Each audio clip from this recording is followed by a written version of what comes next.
Antes, buenas noches. Eh, Vamos a dar todavía, si quieren todavía dejemos de grabar, Jaime. Jaime, si me puede ayudar. Entonces, estimados participantes, muy buenas noches. En la noche de hoy tenemos nuestra sesión sincrónica número 3, la cual completa o avanza en este ciclo de las 5 sesiones sincrónicas que tenemos destinadas para este propósito. Entonces, la sesión de hoy, y ya tenemos un número importante de participantes para poder iniciar, les agradecemos por su puntualidad, la vamos a dividir de la siguiente manera, como se hace de manera habitual. En primer lugar, vamos a hablar del ciclo 1, de las actividades y recursos pasados, de las rutinas de pensamiento, las actividades integradoras. Luego vamos a hablar del microciclo 5, que es el siguiente microciclo, y posteriormente pasaremos a la sesión sincrónica temática experto con la doctora Patricia Jara. Y para finalizar la sesión experto, tendré algunas preguntas y comentarios. Es importante, y antes de iniciar, y voy a escribir aquí en el chat, que si ustedes tienen de pronto alguna pregunta o comentario, me pueden escribir por mi WhatsApp y yo o lo remito con el tutor o particularmente yo les puedo ayudar a resolver las preguntas. No voy a decir mi nombre o mi número en público porque igual eso queda la grabación, pero sí lo voy a escribir en el chat para que lo tengan en cuenta, estimados participantes. Pues bueno, entonces continuando con este proceso, si ustedes recuerdan, el ciclo número 1 estuvo organizado por los primeros 4 microciclos. En teoría, y desde el punto de vista del cronograma, esos 4 microciclos correspondientes al ciclo número 1 finalizaban en la noche de hoy. Hoy estaríamos finalizando, en donde de manera específica, con el microciclo 1 avanzamos con la primera rutina de pensamiento, en la 2 iniciamos con el foro de discusión, luego en el microciclo 3 se dieron las indicaciones del mapa mental, seguíamos con la otra rutina de pensamiento, continuamos con el foro y lo que fue la última semana tuvimos la rutina de pensamiento 4, el cierre del foro de discusión y la entrega del mapa mental. Pero es importante porque posiblemente hayan algunas preguntas y algunas aclaraciones, mencionar cómo ha sido el proceso pedagógico, pero también desde el punto de vista académico y desde este tipo de procesos mediados por la virtualidad, porque este es un curso con una metodología P-Learning específicamente, hay algunas particularidades. Esto lo voy a profundizar particularmente en la sesión número 5, que uno tiene que tener en cuenta en todos los procesos virtuales. Y este tipo de escenarios nos sirven como un elemento pedagógico. Algunos de ustedes me escriben pidiendo excusas o pidiendo plazos, y esto particularmente es flexible. La pregunta que hacemos, y es la reflexión que yo les hago a quienes me escriben, es si particularmente tenemos este tipo de actitudes y elementos cuando estamos con nuestros estudiantes. Es importante, porque particularmente en los entornos virtuales, el primer elemento, la primera regla es haber sido estudiante para ser profesor, pero cuando es estudiante entiende las particularidades y eso le permite ser un poco más flexible y entender esos elementos del participante. Entonces, es un elemento que, aunque no lo hemos dicho, hoy en la sincrónica 3 lo hago explícito para poder tener en cuenta las características. Entonces, con base en lo anterior, y no se preocupen porque aquí hay unos elementos que son absolutamente claros, tenemos hasta el momento, en lo que es el ciclo número 1, como les mencioné, 4 rutinas de pensamiento, una rutina semanal. Y en todo el ciclo se tiene contemplado lo que era ese mapa mental y el foro de discusión. Sin embargo, al revisar las participaciones y también de acuerdo a las solicitudes, desde la coordinación se toma la siguiente decisión. Esto es muy importante tener en cuenta porque eso incrementa el proceso de acercamiento a los participantes. Esto es importante tenerlo en cuenta. Cómo se dan esos procesos de cercanía a los participantes. Entonces se escucha una voz al fondo, es normal en la virtualidad, y no voy a levantar la voz para poder hacer silencio porque ya no alcanza. Entonces, a partir de lo anterior, cabe destacar que ustedes han podido avanzar en las diferentes rutinas de pensamiento y si ustedes observan, cada rutina a partir de las indicaciones tiene una semana, pero si por algún motivo, porque pues entienden estos elementos de virtualidad y como las rutinas normalmente se tienden a cerrar los miércoles de cada semana, algunos participantes tienen la posibilidad de avanzar durante el fin de semana. Esto es absolutamente normal. Sin embargo, si a partir de lo anterior aún les quedan rutinas de pensamiento pasadas, deben comunicarse con cada uno de los tutores para poder concertar las diferentes entregas. ¿Es factible? Claro que se da. Y eso no va en detrimento de la calidad del proceso formativo, sino por el contrario, como les mencioné, es un proceso de mayor cercanía y de entendimiento a las diferentes particularidades. Por otro lado, el mapa mental, de acuerdo al último mensaje que se envió y está en los anuncios de la coordinación, en teoría iría hasta hoy. Y en teoría también iría hasta hoy el foro de discusión número 1, en donde la última semana, de acuerdo a las indicaciones, se tenían que dar elementos de conclusión y de integración. En otras palabras, empezar a definir cuáles son los acuerdos a los que se llega al foro. Como hemos revisado en algunos de los foros, algunos participantes, de acuerdo a la escala, han hecho participaciones completas, que quiero decir, en una sola participación responden las dos preguntas, no interactúan con los participantes, o particularmente no se ha llevado a la discusión. Y en cuanto al mapa mental, que en teoría, como les mencionaba, se entregaba el día de hoy, cabe destacar lo siguiente para que lo tengan en cuenta. Puede ser un mapa mental, o puede ser un mapa conceptual, o puede ser una infografía. Hay distintos elementos y distintas herramientas que ustedes pueden tener. Y particularmente, el cierre de este ciclo número 1 se ha extendido oficialmente hasta el 29 de octubre. ¿Qué quiero decir? Hasta el próximo viernes. Pero si por algún motivo, razón o circunstancia ustedes requieren algún proceso adicional, deben concertarlo con su tutor de acuerdo a situaciones particulares. Esto es factible. Desde la coordinación nosotros no vamos a dar más plazos, pero el tutor sí tiene la autoridad y para esto es importante que ustedes se concerten con ellos para poder evaluar distintas particularidades y poder concertar eventualmente la discusión de las diferentes entregas. Esto es importante que lo tengan en cuenta. Ya desde la coordinación, el día viernes 29 de octubre, en horas de la tarde, estaré abriendo el microciclo 5 porque el diplomado tiene que continuar y tenemos que avanzar dentro del proceso. Ese inicio el viernes no implica ningún tipo de retraso, sino simplemente se da el espacio para no acumular o no extender, no incrementar el número de microciclos para que tengan la posibilidad de poder avanzar. Pero como les digo, es muy importante que tengan un encuentro cercano con cada uno de estos tutores. Con relación al foro de discusión, las preguntas, como ustedes las han visto, son preguntas sencillas y eran preguntas para poder iniciar el debate, eran preguntas orientadoras iniciales. Ya las preguntas del segundo foro de discusión tienden a ser un poco más ya específicas, relacionadas con los contenidos temáticos, y a partir de lo anterior, la primera pregunta en la cual hay que intentar llegar a acuerdos es ¿qué cambios han percibido en la educación médica? Algunos han discutido, esto es un elemento clave, que han sido cambios favorables, otros por el contrario han mencionado que no han sido tan favorables, otros relacionados desde el profesor, las tecnologías, los estudiantes, los sitios de práctica, las características del sistema, han discutido sobre distintos elementos.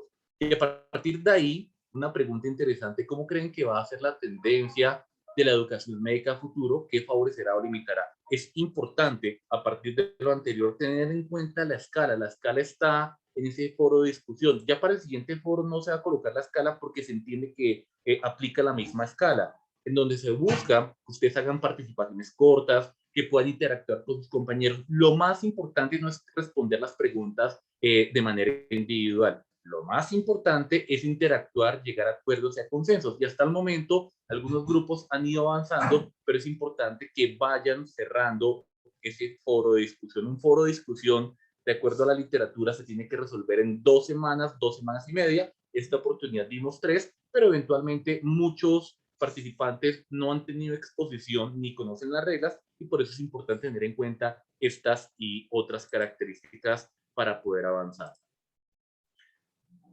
Entonces, ya continuando con esto, esas son las indicaciones. Esto es muy importante. Recuerden siempre estar en comunicación directa con sus tutores, pero también revisar los anuncios de la coordinación. Y la flexibilidad es importante en este tipo de entornos y aún más en procesos de educación médica, como lo vimos en la primera sesión del doctor Jorge Restrepo, que habla de esa importancia de disminuir ese enfoque maltratador que normalmente se da en la educación médica.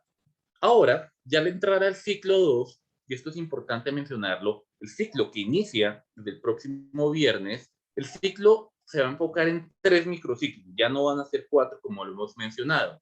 Y entre los 3 microciclos tenemos el que inicia el viernes, enseñanza clínica, desarrollo profesoral y evaluación en el sitio de trabajo. Esto es importante porque la discusión y las actividades, cada rutina se va a enfocar en cada uno de los microciclos, pero lo que va a ser el foro de discusión y el mapa que se va a entregar, particularmente se va a enfocar en estos 3 hilos conductores que ya implican un nivel más de profundidad. Y a partir de esto, el microciclo 5, que se trata de enseñanza clínica, se va a abrir el viernes 29 de octubre. No se preocupen, recuerden que las actividades van a estar disponibles y avancen en el ciclo número 1 a partir de lo que se tiene y en las particularidades están definidas. Entonces, con base en lo anterior, este microciclo 5 que se abre el viernes, porque pues a pesar de que no se abre hoy, tengo que dar las indicaciones, pues usted va a tener la pantalla como se observa a continuación y particularmente tiene ya unos resultados previstos de aprendizaje.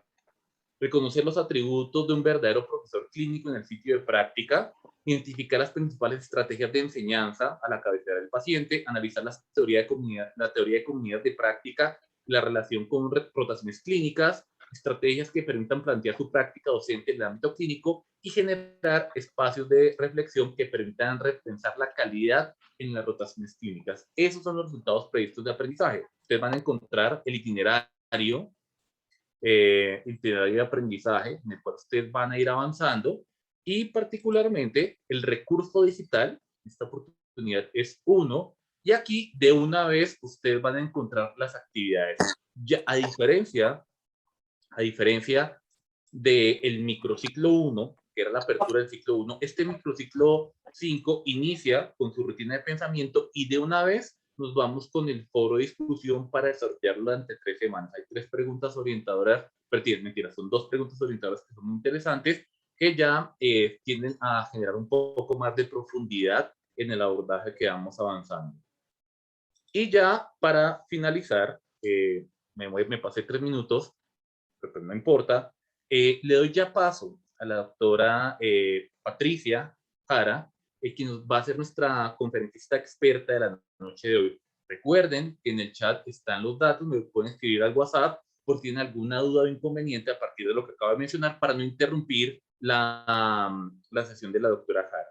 Entonces ya para poder iniciar, ya ahorita doctora Jara le doy la posibilidad de compartir pantalla. La doctora Patricia Jara es bacterióloga con una maestría en ciencias básicas con énfasis en genética, es doctora en educación, tiene un PhD en educación, es profesora de 2 departamentos, del departamento de morfofisiología y el departamento de educación médica de la Facultad de Medicina de la Universidad de La Sabana. Además, la doctora Jara tiene unas áreas de experticia que son muy interesantes. Tiene experticia en educación médica en la parte de evaluación docente, también el desarrollo profesoral y métodos de enseñanza activa con énfasis en gamificación y aula invertida. Esto es muy interesante. Yo temprano le hacía algunas preguntas de gamificación y cómo desde ciencias básicas lo ha podido integrar. Es de verdad muy interesante. Y la doctora Jara nos va a traer en la noche de hoy el tema de desarrollo profesoral docente. Entonces, doctora Jara, muy buenas noches. Buenas noches para todos. Voy a compartir primero la pantalla. ¿Sí la están viendo en este momento? Sí, señora, se ve perfectamente. Muchas gracias. Bueno, entonces, buenas noches a todos. Espero que se encuentren bien. Gracias por compartir este espacio académico con nosotros. En este momento quiero dar un saludo especial a los profesores del grupo C, de quien soy tutora, Pienso que es el contacto que vamos a tener visual. Espero que no sea el único, pero por lo menos que sepan quién está detrás de los comentarios que hacemos semanalmente. Bueno, entonces el tema que me compete hoy es el desarrollo profesoral, también denominado desarrollo docente o faculty development. Lo van a encontrar de estas tres maneras y vamos a empezar. Listo. Quiero integrar a la opinión primero de ustedes. Me gustaría, doctor Erwin, si es tan amable, me colabora en el chat. Quiero empezar con esta pregunta de reflexión para que hagamos interacción en esta primera parte de esta charla y es, ¿por qué cree usted que es importante su función como docente con sus estudiantes en las prácticas clínicas? O sea, me gustaría en este momento o que levantaran la mano o que respondiéramos en el chat.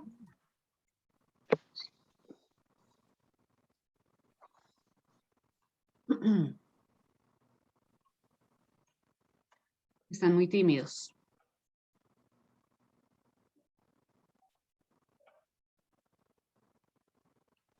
Entonces, recuerden que pueden abrir el chat y la idea con esta dinámica de la doctora Jara es empezar a responder o avanzar en la sesión a partir de su respuesta.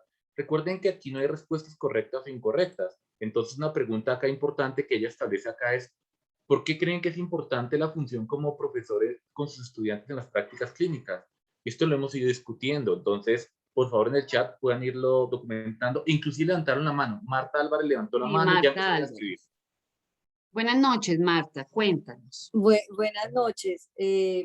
Gracias por la invitación y por esta pregunta que creo que pues todos jugamos un papel muy importante con los estudiantes, ya sean de pregrado o aún de posgrado en residencias o en fellows o subespecialidades, porque somos como el modelo a seguir si realmente pues nuestra función como no solo como profesor o docente, sino también nuestra interacción con los otros colegas, con los pacientes, con las otras personas con los otros personal de salud, la interacción va a ser, digamos que seguida o imitada por nuestros estudiantes. Y es muy importante eh, el papel que uno muestre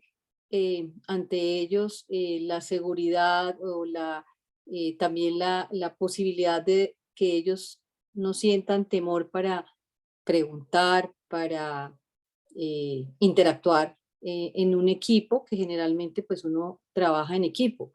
Entonces, creo que el role model es supremamente importante y creo que eso marca la vida de muchos estudiantes. Por lo menos lo siento yo cuando fui estudiante y algunos profesores marcaron lo que yo quería hacer. Muchas gracias. ¿De pronto algún comentario en el chat, doctor Erwin? Sí, señora, hay varias preguntas. Entonces, por ejemplo, Gloria dice o escribe para guiar al estudiante en su encuentro con el ámbito hospitalario.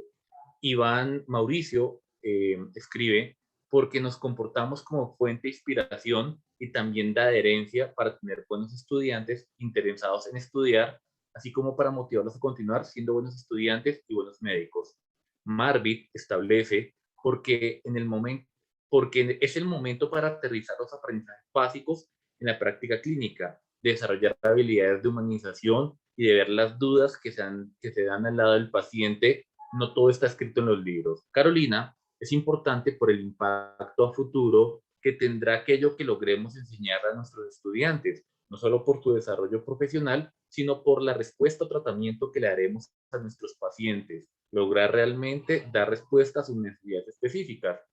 Jaime menciona para aclarar dudas sobre el paciente en práctica clínica con el paciente. Oscar Vergara considero es una gran oportunidad para compartir el conocimiento y tiene la gran ventaja que proveer alimentación y crecimiento profesional personal. Angélica, somos el ejemplo de nuestros estudiantes en ocasiones su modelo a seguir. Por lo tanto, tenemos la labor de orientar, facilitar, guiar en el ámbito hospitalario. Sara, pienso que una de las piedras angulares del proceso de aprendizaje y enseñanza que puede limitar o facilitar o perfeccionar.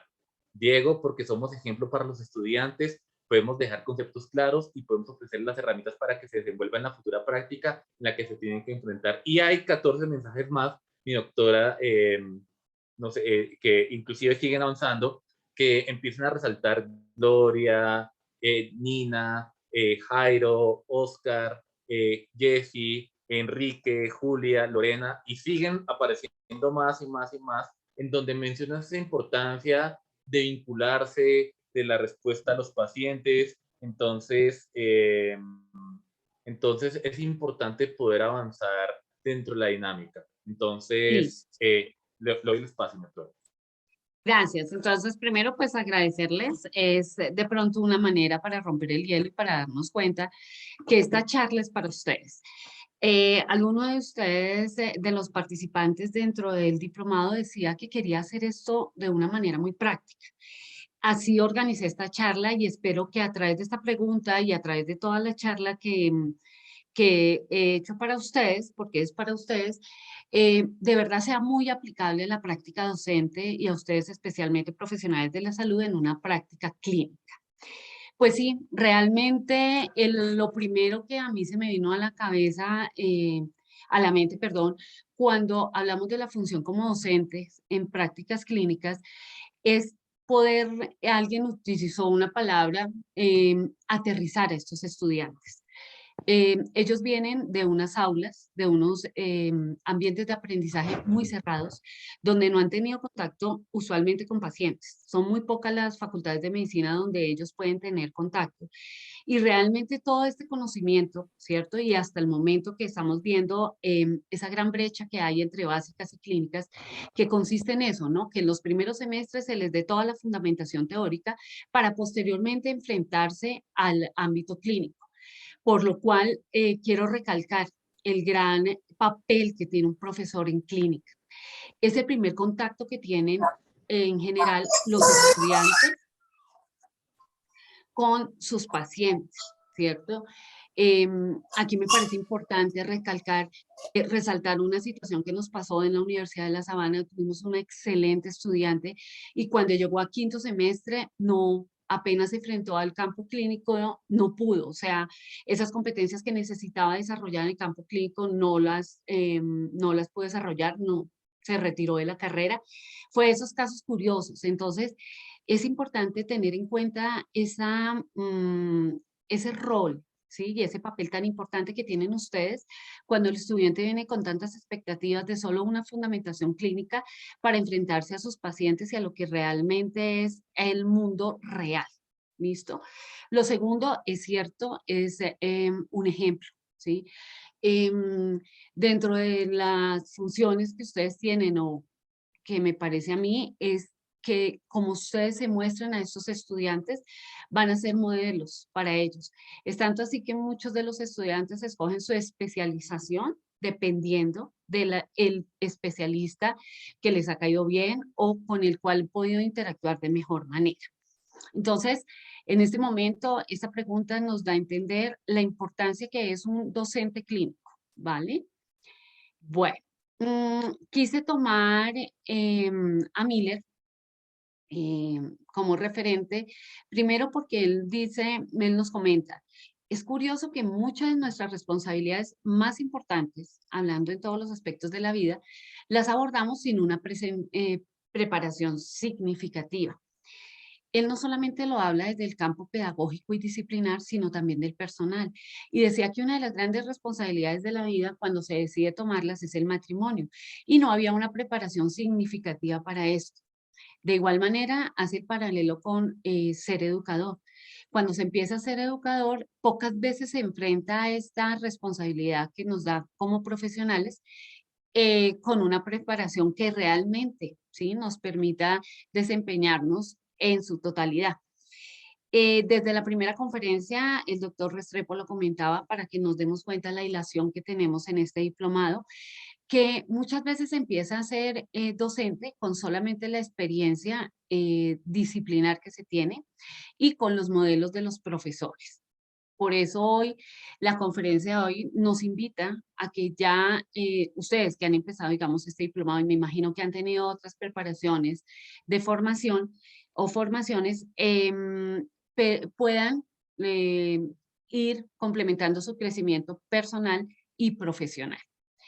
Milen nos cuenta que para un fortalecimiento hacia la educación médica, es importante que las decisiones que los docentes deben tomar en el desarrollo de sus tareas, tales como deben estar basadas, todo lo que es la parte pedagógica, debe estar basadas en evidencias científicas. Es importante que un profesor se prepare desde las teorías, ¿sí? Desde el conocimiento de los estilos de aprendizaje para poder contextualizarlos en su práctica diaria. Considerar la educación médica como un ámbito de conocimientos como cualquier otro, ¿sí? Con su cuerpo de doctrina propia. Y está en nuestras manos, tanto para los docentes de básicas como los de clínicas, que realmente miremos que hay un cuerpo, ¿sí? De conocimientos que hacen que hagamos una doctrina propia y por ende podamos llegar hacia una profesionalización docente. Investigar, sí, se debe investigar en educación médica con el fin de generar conocimiento experto que se aplique a la mejora de la práctica educativa. No hay mejor aprendizaje que aquel aprendizaje experiencial en el que hacemos en nuestras prácticas diarias. Pero viene una pregunta, ¿todos los docentes tienen que hacer investigación en educación médica? No, no todos lo deben hacer, pero sí todos los docentes que estamos implicados en la educación médica debemos tener o debemos realizar actividades de desarrollo docente, profesoral o faculty development. ¿Qué es importante tener en cuenta? Los médicos, los docentes médicos deben tener desde su reflexión claro cuáles son las competencias o habilidades que necesitan para su desarrollo profesoral. Esto enfocado a los objetivos que tiene la institución, pues debe llevar a un desarrollo profesoral, ¿sí? Sabemos que el aprendizaje nunca termina, entonces lo interesante de nuestra profesión como docentes es que siempre estaremos aprendiendo, cada día estaremos aprendiendo. Bueno, y esto que en la vida real sí existe, pues difícilmente, y lo vamos a ver a través de la charla, eh, llegamos a un desarrollo profesoral como completo, ¿no? O al ideal del desarrollo profesoral. Sabemos que la tarea docente es muy compleja, especialmente en educación médica, y adicional a los contextos que se nos presentan día a día, ¿sí? Entonces, quisiera seguir rompiendo el hielo para de alguna manera poder integrarlos a ustedes a esta charla. Y me gustaría, con base en el tema de hoy, que es el desarrollo profesoral, preguntarles a ustedes, ya que están en este diplomado, ¿cómo esperaría que el desarrollo profesional docente le ayudara en su rol como profesor? En otras palabras, muy escuetamente lo podría decir, bueno, ¿y por qué hacer un diplomado en profesionales de la salud? Entonces, no sé si alguien quiera colaborarme levantando la mano. Me parece, pues, los invito para hacerlo más, de una manera más sencilla y poderlos escuchar y poder interactuar con ustedes. Alguien que pudiera levantar la mano y decir, ¿cómo espera que este desarrollo profesoral docente le ayude en su rol como profesor? Eder Cáceres, muchas gracias. Buenas noches. Doctora, buenas noches. Yo esperaría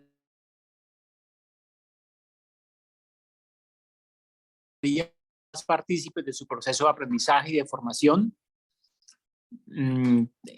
tengan, pues como que de una manera más activa, se involucren en su propio proceso de formación, en su educación, en los temas de interés, eventualmente tengan expectativas, nos las dejen saber y eso haga el proceso un poco más dinámico. Yo encuentro que siempre hay como una barrera en que los estudiantes llegan y temen preguntar, uno no sabe ellos qué esperan de la rotación, uno tampoco sabe cómo eventualmente qué les puede ofrecer, entonces finalmente terminan pasando por ahí, pero uno no sabe si realmente salieron con herramientas de la rotación. Gracias. ¿Alguien más que nos quiera colaborar y participar?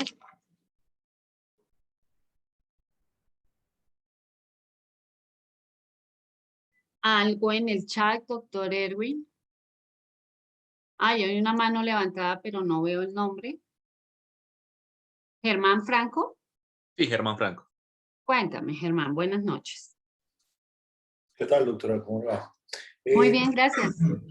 Mire, yo particularmente era de los que decía, como usted bien lo menciona, que somos un poco reacios y a pesar de que soy el coordinador de un programa de residencia, y digamos que me considero un docente empírico, puntualmente, pues sí he visto que definitivamente, y sobre todo en la pandemia, y como se discutió en el primer foro, la educación médica viene cambiando y ahorita con todo esto de la virtualidad,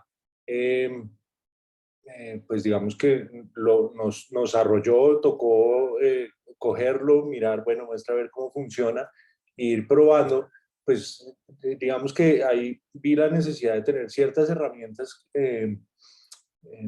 en docencia para ver y el cómo sacarle provecho a todas estas nuevas situaciones en las que nos vemos enfrentados día a día. De hecho, las evaluaciones que yo hago del programa, vi cómo tuvo un impacto negativo al principio y pues nos hemos venido adaptando y ha venido mejorando. Entonces, contestando puntualmente su pregunta, la principal motivación de esto es coger herramientas prácticas que nos permitan, pues, finalmente mejorar los programas. La otra cosa, y me gustaría compartirla con los demás, lo había mencionado en una intervención anterior, es que yo veo una gran desarticulación entre, sobre todo en clínicas con la universidad. Muchas veces nosotros nos sentimos que el programa o las residencias clínicas, pues como que están muy aisladas, tanto así que pues es potestad de nosotros desarrollar los currículos los currículos académicos y eso, y no siempre, pues me parece que es una gran responsabilidad hacerlo de manera empírica. Entonces, esa también es otra motivación, como de tener un poco más de fundamento para al momento de decidir qué se tiene que aprender, pues cómo se tiene que aprender, pues obviamente ya uno necesita muchas herramientas de esta rama de la medicina que pues claramente van cogiendo importancia en la carrera profesional de uno y de los compañeros. Y creo que una de las cosas que me ha gustado y que he visto es que creo que esto le ayuda a la mente, le abre la mente a muchos que venimos recorriendo este camino, que llegamos a ser profesores de manera empírica, pero al ver que sí hay herramientas, inclusive ya uno empieza a aplicarlas a los estudiantes y uno puede llegar a ver resultados bastante buenos. Entonces, pues puntualmente esas son como las motivaciones por las cuales creo que varios estamos aquí. Gracias. Vale, eso quiere decir, Germán, que este módulo de la importancia curricular va a dejar grandes aprendizajes en usted en una de las preguntas que usted tenía de armar currículos y la responsabilidad que tiene usted como jefe en una residencia, ¿no? Sí, claro, obvio. De hecho, pues ya el currículo lo armamos y obviamente para armarlo pues tocó leer, tocó leer Sí, claro. bastante, pero pues sin embargo tampoco había alguien a quien preguntar, ¿cierto? Ok, Entonces, sí. vale, muchas gracias. No sé si hay alguna mano levantada o puedo seguir. Me dicen porfis. Sí, Ah, había un comentario o dos en el chat. Estoy de acuerdo en cuenta. conocer herramientas nuevas para eliminar la brecha de las nuevas generaciones, especialmente en aspectos tecnológicos. La parte de Ok. tecnología la ven conmigo y el desarrollo profesional me brinda herramientas para desarrollar un proceso de formación acorde con los resultados de aprendizaje. Ok, muchas gracias, doctor. Bueno, pues sí, eso, ¿qué esperaría un profesor, como dice Germán, que llega de manera empírica? Porque pienso que la mayoría llegamos a hacer, que llegamos de manera casual y nos ha tocado empíricamente ser docentes y nosotros mismos medirnos, tener una buena calidad, porque pienso que lo primero que se nos viene a la mente cuando uno empieza a ser docente es, yo no quiero ser como este docente que hacía esto o dejaba de hacer aquello. Por ende, este desarrollo profesoral lo que permite es satisfacer las demandas del profesorado, ¿sí? Aquellas áreas de mejora que él mismo determina, ¿sí? Mediante su reflexión y además enfocadas pues a los objetivos que quiere cada institución educativa. Debe ser este desarrollo profesional una formación continua, debe enfocarse hacia una formación continua donde se puedan adquirir competencias, ¿sí? Son las dudas que ustedes traen. ¿Para qué? Para mejores desempeños docentes. Contribuir a un clima de confianza, ¿sí? El desarrollo profesoral o docente hay que dejarlo de ver desde el día de hoy, si no lo hemos hecho, como un proceso individual. ¿Listo? Me gustaría que una de las grandes conclusiones de esta charla fuera que el desarrollo profesoral se hace de una manera individual o se empieza desde una manera individual, pero realmente se debe hacer de una manera colectiva. Se debe generar desde la institución o desde los mismos docentes, ¿cierto? Como agentes de cambio, compartir espacios donde se hagan charlas, ¿cierto? Donde haya clima de confianza, que es muy importante, para mirar creencias, actitudes, opiniones, de pronto reacciones emocionales, experiencias que se dan día a día en esta práctica para que se promueva la reflexión. Para, digamos, desde la Universidad de La Sabana, que lo hemos hecho con varios profesores, es darnos cuenta que lo que me puede pasar a mí como profesor en un aula, aquellas situaciones eh, que nos implican ciertos retos, porque no todo está escrito en un libro, nos permitan hacer reflexión y mejoramiento en un trabajo colaborativo. También nos va a permitir este desarrollo profesoral hacer áreas de mejoramiento, no solamente para un profesor, sino de pronto generar cursos específicos, no cursos de masificación, sino cursos específicos para especialistas en cierta área, por ejemplo, o de pronto, así no quisiéramos, las competencias entre las básicas y las clínicas, hasta que no rompamos estas brechas, las competencias de los docentes es diferente. Entonces, generar cursos dependiendo de las competencias que queramos que los profesores desarrollen para hacer una buena docencia en básica o en clínica. También se deben promover, que está muy de boga y es muy importante, espacios de realimentación, ¿sí? Donde simplemente a través de la reflexión colectiva, ¿sí? Se puedan dar soluciones a retos institucionales colectivamente y contextualizadamente.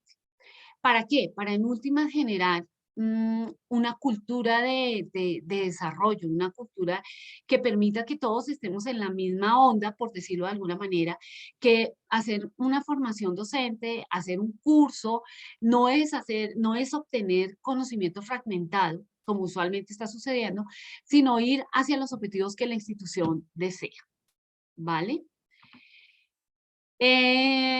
Entonces, ¿cómo generar un desarrollo profesoral que impacte las prácticas diarias? Esto ya no es una pregunta para ustedes, esta es una pregunta que la quiero desarrollar desde mi experiencia, ¿sí? Y de la lectura de varias investigaciones que se están dando actualmente.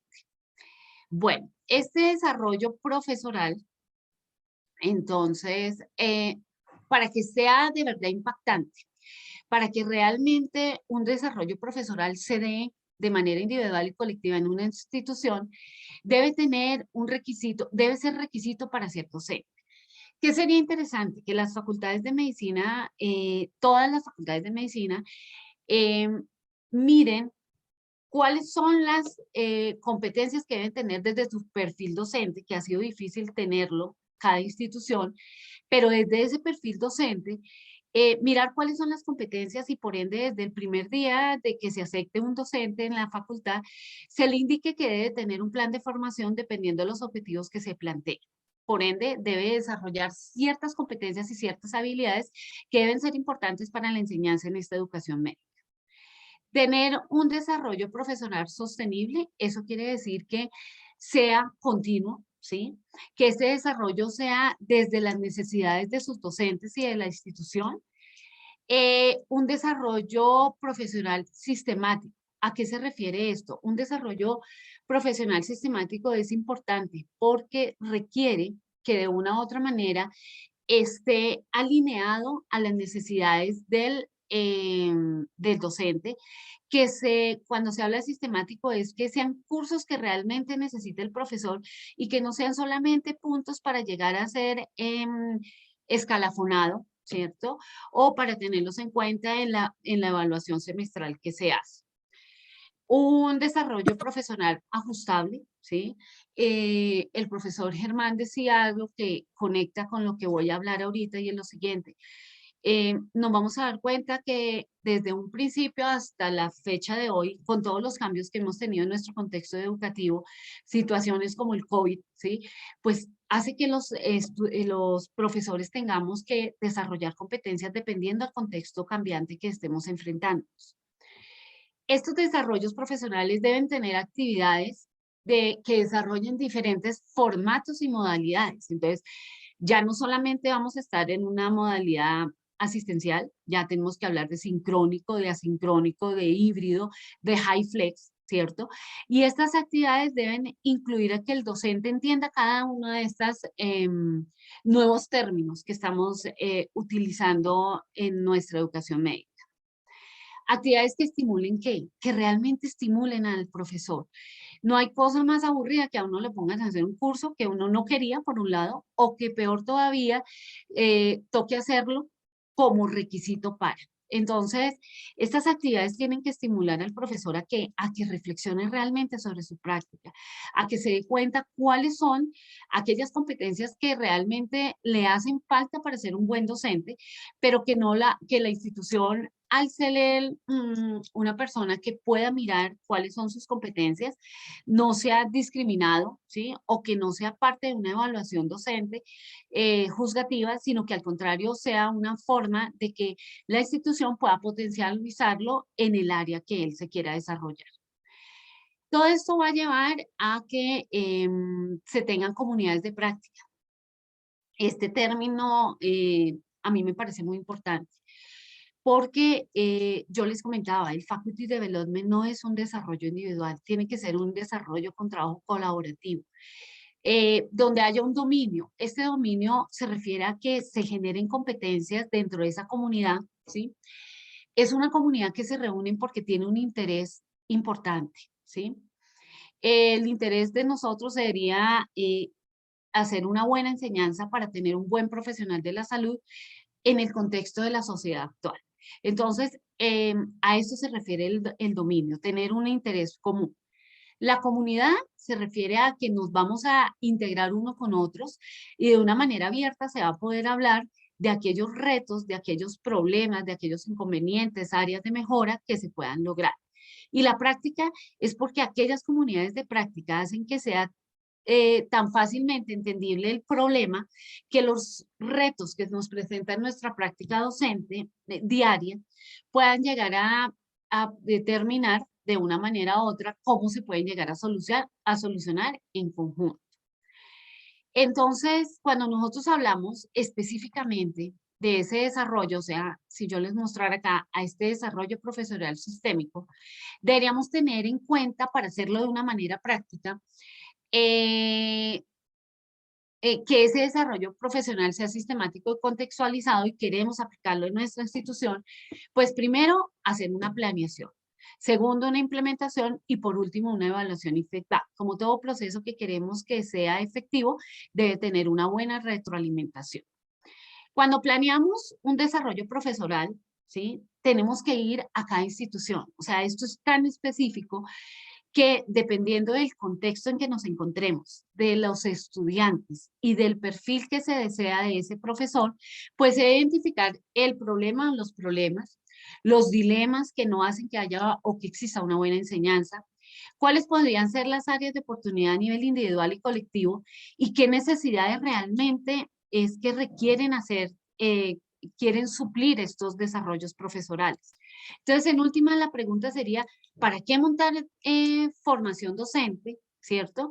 ¿O para qué este desarrollo profesoral queriendo que nuestros docentes sean buenos docentes? ¿Listo? Es muy importante mirar las necesidades del profesorado para que nosotros sabemos el papel que tiene un profesor en el desarrollo de una institución, en el desarrollo de reformas. Si las reformas no incluyen desde el principio al profesor, esto va a ser reacio para él, ¿sí? Va a ser, él no va a sentirse protagonista de este contexto educativo y por ende hay que ir al profesor, hay que hacer un diagnóstico, hay que mirar este profesor qué competencias necesita, qué recursos, tanto de recursos mínimos, recursos de enseñanza que pueda llegar a necesitar para ser una mejor docente. Además, es importante que todo desarrollo profesional, perdón, enfocado a la formación de este docente, tenga resultados medibles. ¿Por qué? Porque esto permite un crecimiento tanto personal como profesoral.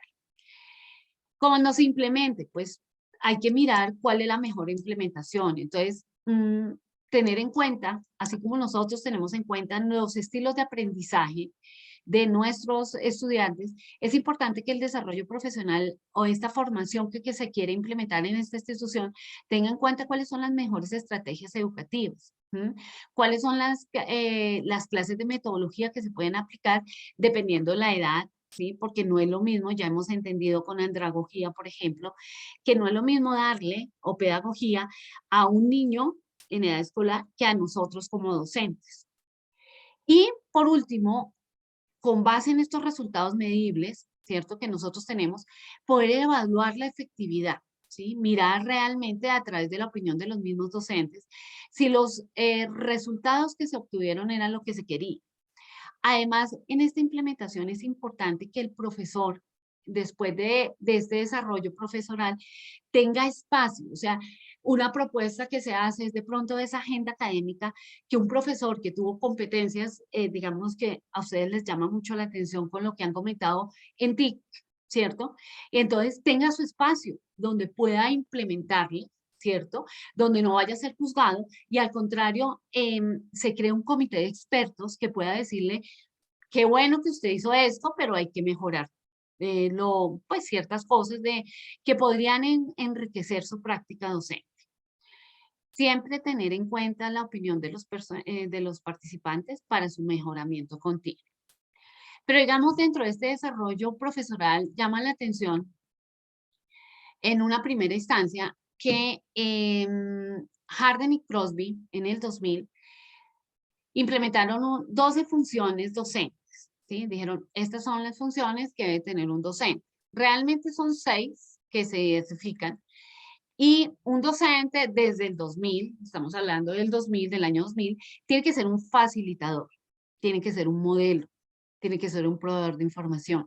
Me gustaría que cada una de estas funciones, cuando yo las nombre, se las imaginaran ustedes en su sitio de práctica, cómo la están desarrollando. Como facilitador, como modelo, como proveedor de información, como generador de recursos educativos, como planificador y como evaluador. Entonces, como facilitador va a ser el mentor, ¿sí? Va a facilitar ese aprendizaje que necesita tener su estudiante. Como modelo, ya lo habíamos hablado anteriormente, no solamente un modelo docente, ¿cierto? Del cual yo quiero aprender como estudiante, sino un modelo clínico, el cual podría llegar a ser yo a esa especialidad porque impactó tanto ese profesor en mí que me gustaría tener la especialidad que tiene él. Como proveedor de información, no como el retenedor de conocimientos que simplemente que se convierte en un transmisor de información, ¿sí? Entonces, yo quisiera hacer este comentario muy personal. La clase magistral no hay que satanizarla. O sea, la clase magistral no es mala, por decirlo de alguna manera. El mejor calificativo sería la clase magistral puede llegar a lograr en los profesores que la realizan satisfacción personal a través de ciertas modificaciones. Me explico. Una clase tradicional magistral, si es una clase donde el profesor se sienta en la palabra, cree que él es el único proveedor de la información, pero desde su punto de vista, el estudiante es solamente un recipiente de conocimientos. Aquellas clases magistrales donde podemos permitir, que es lo que he tratado de hacer hoy en mi conferencia, la participación de los estudiantes, mirar la opinión, ¿cierto? En no tener una clase tan rígida que de pronto no pueda crearse una dirección diferente, ¿sí? Eso es una clase magistral que vale la pena hacer, ¿sí? Y hay temas, lo sabemos como docentes, hay temas que son demasiado rígidos que no permiten de pronto hacer una actividad o tener una metodología activa. Pero hay que cambiar la clase magistral dándole participación a los estudiantes e implementándola con otras estrategias metodológicas y pedagógicas que nos permitan la participación del estudiante, donde el estudiante realmente se sienta importante y sienta además que sí que sí lo que le están enseñando le va a servir para su vida profesional. Además, ese proveedor de información es un instructor clínico. En el módulo que ustedes entran a ver, el microciclo que ustedes alcanzan a ver ahorita, hay una definición de docente clínico muy bonita que nos llamó la atención, y es aquel que a través de su enseñanza y de su explicación diaria, de una manera natural, hace entender a su estudiante aquellos conceptos que son difíciles de una manera más fácil. ¿Listo? Como generador de recursos educativos, yo pienso que debe haber un puente en el proceso de enseñanza-aprendizaje. Un puente donde los recursos educativos, ese material que genera el profesor, esas guías de estudio que manejan el profesor, permiten que el estudiante entienda, comprenda y además fije el conocimiento de lo que él necesita aprender. Pero también el docente, como puente, este generador de recursos, este material, en la generación de ese puente, permita que el docente también llegue a sus estudiantes, que sepa cuál es la mejor manera que ellos aprenden, que de pronto desde la experiencia propia como estudiante entienda que hay muchas estrategias que no sirven, no funcionan, no son aptas para que el aprendizaje llegue a sus estudiantes. La actividad a distancia, como planificador, me parece que esta función cambia constantemente, nos hemos dado cuenta con los nuevos contextos de aprendizaje, donde coordinadores de asignatura y planificadores curriculares, ¿cierto? Tenemos que tener un rol más activo, ¿sí? Donde también en este módulo les comentamos que vamos a empezar desde nuestra asignatura, pero esta asignatura tiene que tener, que es nuestro microcurrículo, tiene que estar en un contexto más grande, que es el mesocurrículo, para llegar a un contexto nacional e internacional, que es el macrocurrículo. Como planificadores curriculares tenemos que estar actualizados en las tendencias de educación médica. Por ende, este planificador va muy de la mano de generador de recursos educativos en actividades que permitan al estudiante ser protagonistas y además permitan ser activos en su proceso como tal. Y por último, como evaluadores. ¿Qué tan difícil es? Bueno, primero evaluadores curriculares. ¿Por qué? Porque es que el currículo debe ir cambiando. El currículo no es estático.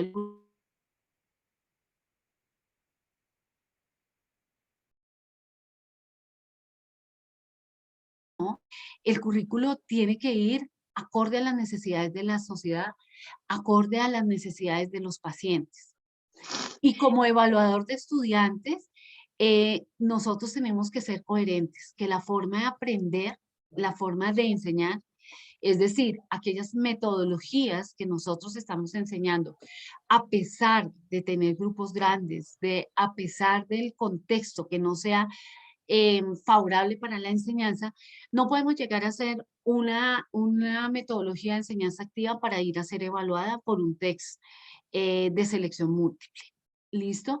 Entonces, a esto lo que me refiero es que tenemos que ser muy coherentes, ¿no? Esto se resume en las funciones del año 2000. Pero a mí me llama la atención porque Breut y Bode en 1998 o sea, desde ese año viene la preocupación. Dice que las demandas más complejas son requeridas en los profesores universitarios, y es cierto, las profesiones cambian. Cambian los conceptos porque cambia cambia el contexto y cambian nuestros estudiantes. Pienso que aquellos que hemos llevado una trayectoria docente, en mi caso más de 20 años, nos hemos dado cuenta desde que empezamos nuestra docencia, cómo eran estos estudiantes a cómo son ahora. Entonces, estoy de acuerdo con lo que dice Breuer Gold, que de una manera nosotros como profesores universitarios también tenemos que evaluar desde qué punto nuestros estudiantes han ido cambiando. Todo esto de las funciones docentes llevan a que nosotros como profesores adquiramos competencias, ¿sí? Aquí no se nota mucho, pero tengo por Martínez y González, además de las 8 funciones que ellos nombran, que me parece que están un poquito más actualizadas, más en nuestro contexto, que consisten en guiar al estudiante en la identificación y solución de problemas de salud individuales, familiares y colectivos de mayor prevalencia y trascendencia. Otra función que ellos dicen es que comparten con el de Harden y Crosby, es que se debe evaluar a este estudiante de forma continua, objetiva, y que el avance de estas competencias tengan que ver directamente con el plan de estudio de la carrera de un médico general, que es lo que, pues, es la primera obtención del título que ellos tienen. La tercera, que debe ser un motivador del alumno, ¿sí? Para el logro de estas competencias profesionales. Propiciar en la cuarta, desarrollar en el alumno un juicio crítico con respecto a conocimientos, habilidades, actitudes propias y del contexto, o sea, todas esas actitudes que él debe tener frente a situaciones que son reales y que no se las enseñaron en la universidad, pero que deben tener solución, como problemas de salud que de pronto son situaciones que no estaban en un texto, pero tienen que tener el reto de poderlas solucionar. Por eso es que tenemos que ser profesores que permitan a ese estudiante a través de ese juicio crítico ser resolutores de soluciones reales. El profesor también debe estimular al alumno a tener interés por el conocimiento médico, clínico, sociomédico, investigación y la docencia. Me parece que esta en la actualidad es una de las funciones más difíciles que tenemos, de que realmente a esos estudiantes los llevemos a que se interesen por tener más conocimiento de pronto del que obtienen en el aula o en el sitio de aprendizaje, en este caso nuestro ambiente clínico. Este profesor también debe tener o facilitar al estudiante un aprendizaje autorregulado y permanente de forma individual y en grupo que permita tener un aprendizaje significativo para toda su vida, ¿cierto? Que no sea solamente un aprendizaje para el momento, sino que sea un aprendizaje que pueda aplicarlo en cualquier instancia de su vida. Debe propiciar al estudiante adquirir y mantener una actitud ética, reflexiva y humanística durante su formación y su práctica profesional.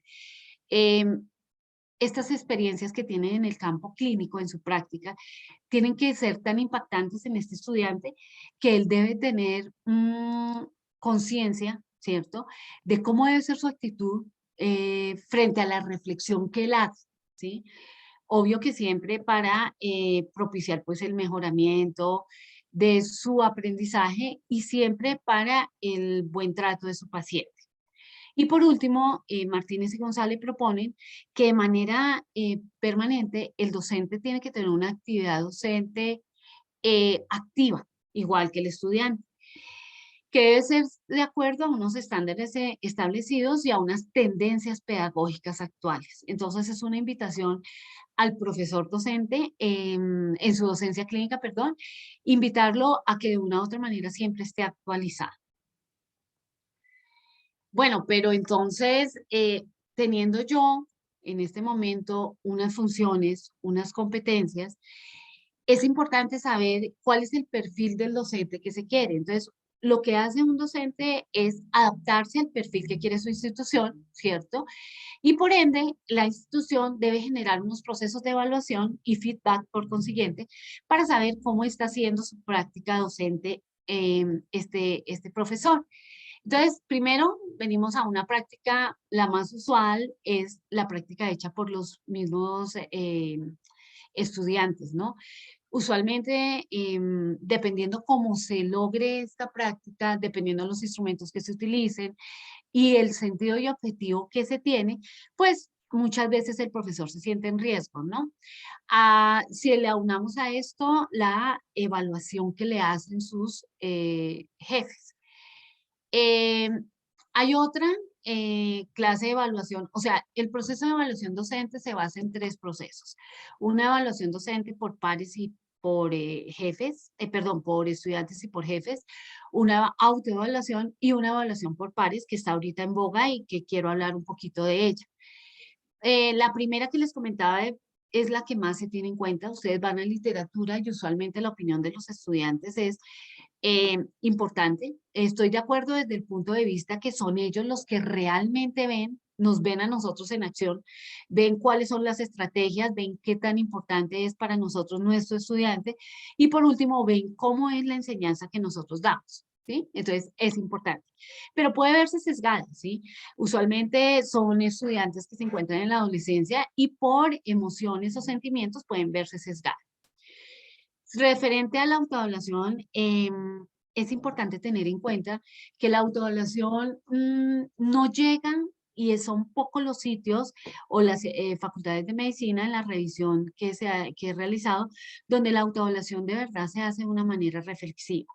Usualmente esta autorreflexión se hace de una manera muy íntima, o sea, cada profesor cada vez que termina su clase revisa cómo le fue, cómo se siente, él ve y si hay reportes en que los profesores dicen que a través de la cara de sus estudiantes se dan cuenta si realmente su enseñanza fue buena y si ellos aprendieron. Para esta autorreflexión, me gustaría remitirlos a que leyeran un artículo que hicimos en sus tutores eh, en esta parte y se llama Importancia de la autoevaluación formativa por el profesor de medicina. Lo hizo la doctora Mónica y yo. Es una reflexión que hacemos nosotras dos desde básicas de cómo podemos realmente hacer una autoevaluación formativa en el docente, ¿sí? ¿Cómo no esperar que la institución nos mande el formato para decir autoevaluación y poner y chulear de pronto o hacer una lista de chequeo donde digamos si lo cumplimos o no lo cumplimos, sino realmente proponemos con la doctora Díaz que desde la parte personal miremos una reflexión que de verdad nos lleve a que podamos cambiar aquellas cosas que no nos hacen ser felices como docentes. Estar de una manera tranquila y en paz, ¿sí? De que estamos haciendo una buena enseñanza con nuestros estudiantes. Y lo que les comentaba, una evaluación por pares, en nuestro país es muy poco lo que se hace. Hay reportes de la en la Universidad del Rosario, de la Facultad de Medicina en la Universidad del Rosario, que hacen esta evaluación por pares. Nos ha llamado tanto la atención en la Universidad de La Sabana que con el doctor Francisco Lamos hemos generado un proyecto.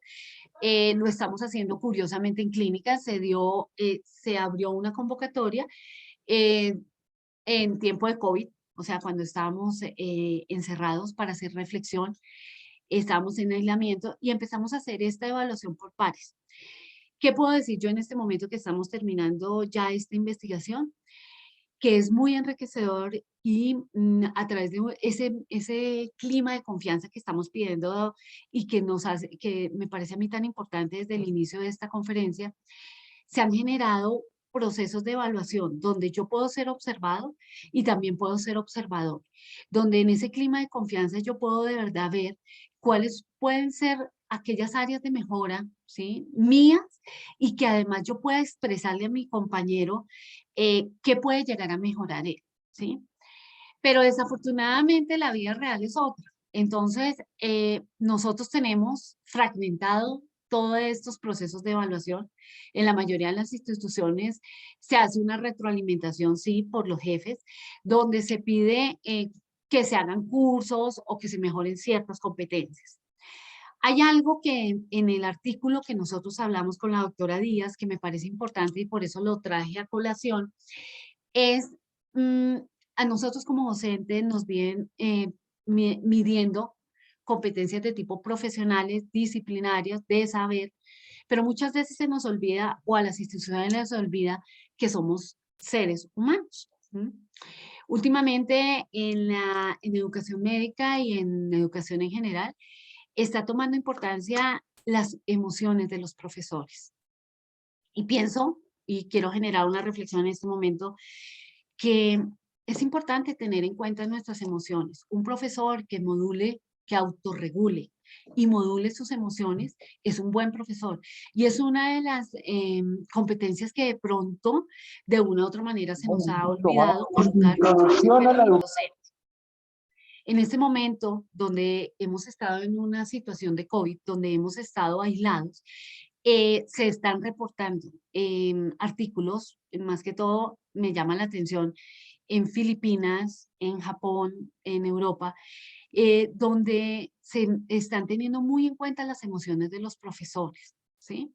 Entonces, concluyendo estos procesos de evaluación, a mí me gustaría dejar la idea que es importante integrar tanto los resultados de la opinión de los estudiantes, de nuestros jefes, de nuestra autorreflexión y empezar a implementar investigaciones de evaluación por pares, todo pues todo con el fin de no desintegrar esta evaluación, todo para llegar nosotros a poder hacer estas funciones de docentes a través de un perfil docente para llegar a hacer un desarrollo profesional sistemático, y contextualizado. ¿Qué es importante entonces? Este término de conocimiento tecnológico pedagógico disciplinar fue propuesto por Miss Toller en el 2006. En mi concepto es un término que se debe retomar, es un término importante porque se refiere a un conocimiento técnico pedagógico del contenido, ¿sí? Este conocimiento como tal estudia la integración de la tecnología en la educación. Muchos de nosotros conocemos TICs, ¿sí? O las hemos escuchado, pero qué tan difícil es conectar estas TIC realmente al saber pedagógico y a nuestra enseñanza como tal para tener pues lo que se requiere tener, los resultados previstos de aprendizaje en nuestros estudiantes. Para que este proceso se dé, ¿cierto? Se requiere que los docentes se adapten al cambio tecnológico. Esto se ha hecho muy visible en esta época de COVID, para que trabajemos nuestras competencias, para que hagamos una reflexión y miremos la combinación de nuestros conocimientos pedagógicos, disciplinares y de contenidos, para que logremos un entorno educativo que integre de manera efectiva estas TIC, ¿sí? Según este conocimiento TIPAC, ¿sí?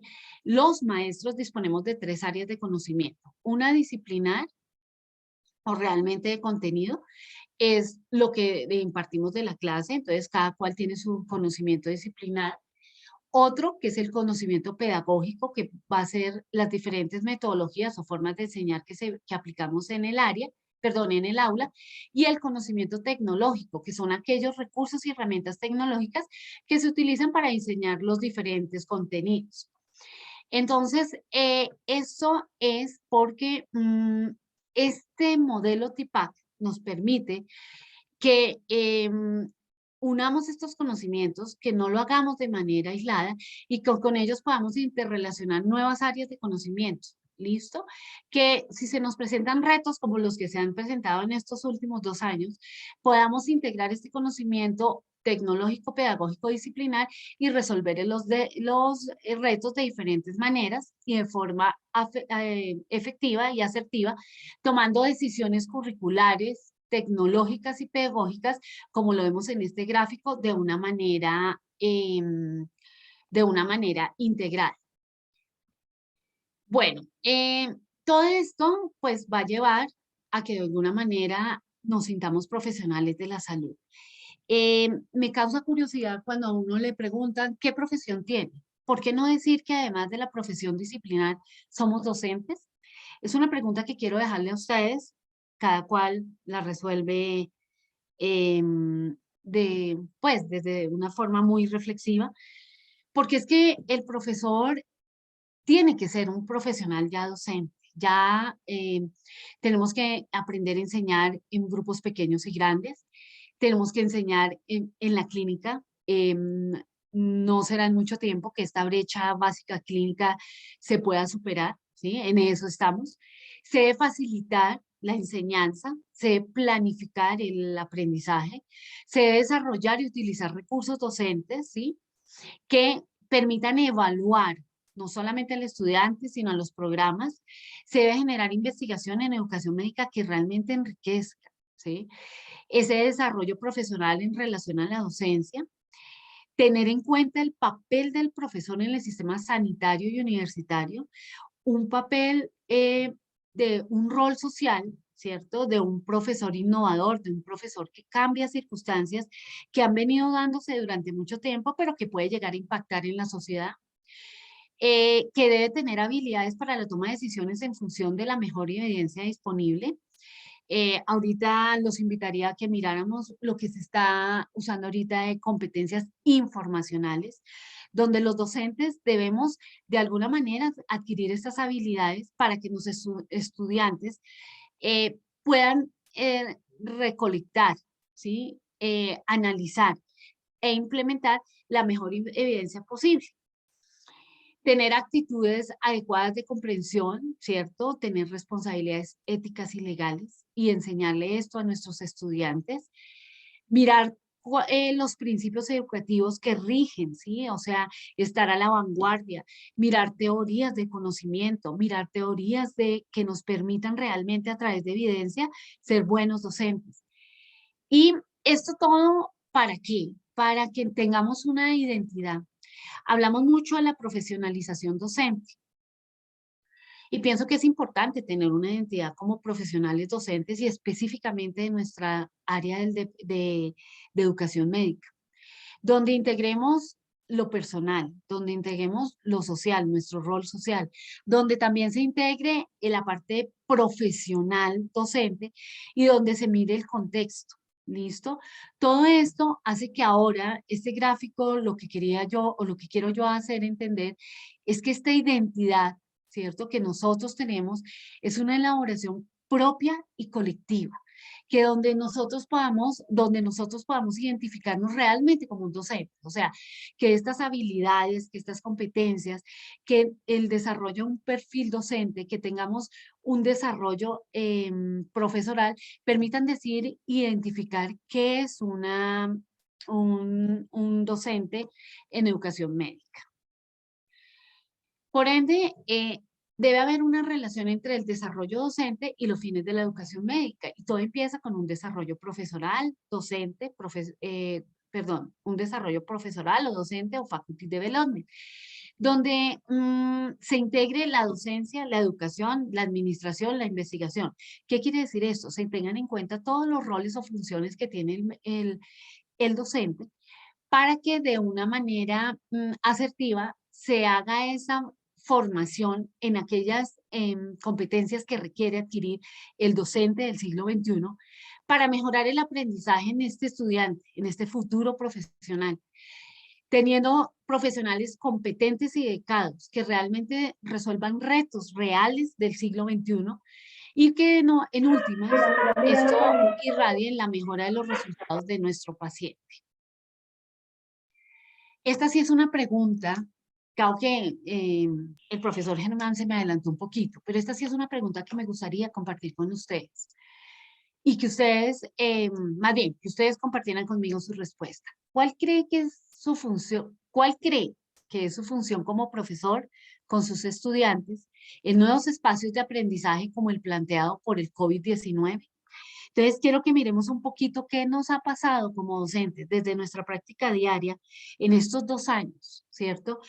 Y de pronto, desde esas funciones que planteaba Harden y Croy, miremos cuál ha sido nuestra verdadera función como profesores en este tiempo o en estos espacios de aprendizaje que han sido diferentes y nos han dado tantos retos como profesores.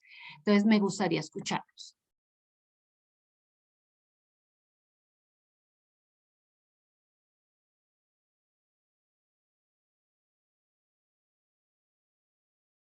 Eduard Peña, gracias, buenas noches. Hola, buenas noches, doctora. Yo creo que hay un reto gigante, en cuanto a temas de ética y de bioética, de cómo nos veían nuestros estudiantes frente a situaciones complejas de emergencia sanitaria, de disponibilidad de servicios médicos, de toma de decisiones, priorización de pacientes que igualmente para nosotros representó pues todo un reto y una novedad, porque pues la verdad esta es mi primera pandemia y quizás todo estaba como una posibilidad, pero nunca se materializó sino hasta ese momento. Entonces, todo fue como una mezcla de múltiples cosas, de cómo abordamos los temas con los estudiantes, las tecnologías que están hace mucho tiempo, pero que jamás utilizamos en la docencia médica. Creo que fue muy innovador la manera como se pudo abordar y las oportunidades que se nos presentaron frente a esos retos. Vale, muchas gracias, Edward. No veo desde aquí, doctor Erwin, ¿quién más? A ver, Ah, Marta Álvarez. gracias, Marta. Cuéntanos. Gracias. Pues mire, yo siento que la situación de la pandemia eh, también brindó la oportunidad de hacer más participativos a los estudiantes en general y a todos, en, como compartiendo eh, más conocimiento actual. Pero también, como no nos podíamos reunir, el reunirse así como estamos ahora y hacer la discusión de un caso y revisión de un tema asignado, por ejemplo, en el caso digamos, que me correspondía a mí, a los estudiantes, o sea un residente, sea un estudiante de último año, o sea un estudiante, un residente posgrado, y que todos pudieran, digamos, estar como presentes, digamos que fue una muy buena oportunidad, o por lo menos así lo he sentido yo. De hecho, también en el caso particular de no dejar de hacer ciertas actividades, como por ejemplo nosotros las rondas de antibióticos. Antes, para las rondas, antes de la pandemia, no llevaba sino un estudiante y uno de los residentes. Ahora con esto, todos se conectaban y podía estar con el grupo que era, digamos, el de farmacia, el farmacéutico, la epidemióloga, la microbióloga, el infectólogo, el docente del servicio donde visitábamos, más todos los estudiantes que antes solamente iba uno o dos. Para mí sí fue una oportunidad digamos, de ampliar y de que ellos pudieran eh, participar, por lo menos viendo cómo era el desarrollo de esas actividades que antes estaban un poco más limitados para ellos. Muchas gracias. Doctor Walter, buenas noches. Doctor Villalobos, Buenas noches, ¿cómo están? muy bien. ¿Cómo les va? Bien. Bueno, en primer lugar, pienso yo que pandemia COVID-19 es algo que no sé si volveremos a ver, todavía no ha desaparecido, sabemos muy bien que todavía hay algunos coletazos y pues sabemos bien por la noticia, ¿no? Rusia está un poco mal y no sabemos si volverá a haber aquí otro pico, en fin. De todas maneras, la curva de aprendizaje con la pandemia y durante la pandemia, eh, digamos que para todos fue enriquecedor, pues porque es algo totalmente novedoso. ¿Por qué? Porque sabemos que es una enfermedad rápidamente transmisible y que pudiera ser mortal y que desafortunadamente pues implicó que algunos colegas nuestros fallecieran, ¿no? Otros quedaron con muchas secuelas. Luego, enseñar durante la pandemia realmente No ha sido fácil. Tenemos que ser claros que cuando llegó todos teníamos miedo y es lógico que eso se manifestó con el cierre de las universidades, el cierre de los salones y luego tratar de aprender a tener docencia virtual con pacientes, que no es sencillo. Inclusive tuvimos que hacer incluso docencia virtual con los mismos pacientes. Como lo decía la primera persona que compartió con nosotros, es un reto de bioética también para poder respetar la intimidad de una persona. Mm, Repito, no ha sido fácil. Para mí personalmente no ha sido fácil el aspecto de la pandemia. Ahora podemos decir que lo que podemos ver, estamos en podemos decir una luna de miel porque no tenemos pacientes concretos en la clínica con COVID-19. Cuando hay algún que otro paciente, pues tenemos que entrar, pero es uno o dos. Pero digamos, no como lo teníamos anteriormente, ¿no? 20, 30, 40, 50 pacientes en un día, donde yo personalmente pienso que eh, desde el punto de vista ético era antiético tener 30 pacientes sentados con un poquito de oxígeno y con un poquito de líquidos y luego tratar de hacer una historia clínica sin tener, pues lógicamente, la intimidad rigurosa que se debe tener con cada paciente, porque era cada paciente sentado en una silla o cinco pacientes en un cuarto. Realmente era triste y yo espero que no volvamos a tener algo personalmente que no quisiera vivir. Ahora bien, en cuanto a la parte participativa que se ha visto, en cuanto a la parte virtual, creo que hasta ahora estamos aprendiendo, porque fue tan rápido el cambio que yo personalmente me considero que hasta ahora estoy aprendiendo a tratar de meterme en la parte de la virtualidad.